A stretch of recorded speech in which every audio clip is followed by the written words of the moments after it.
Hello guys, my name is Luca from AudioTribe YouTube channel, and in this video I will show you how to reset the JBL BAR 500. It doesn't matter if it's power on or off. So let's try. You need to press the input button or source button, the plus volume and the minus button. All three buttons together for about 5 seconds. 1, 2, 3, 4. You will see here the reset on the display of the soundbar.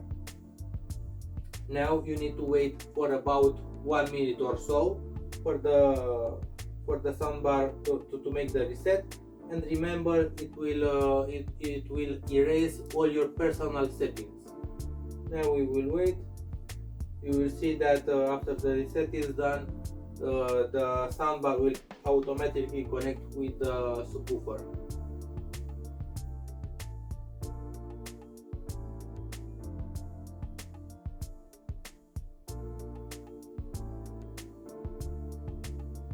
So as you can see, at this moment the soundbar was resetting, and it will automatically go to power on. Hope this works for you. Feel free to join AudioTribe YouTube channel and please hit that like button. Cheers!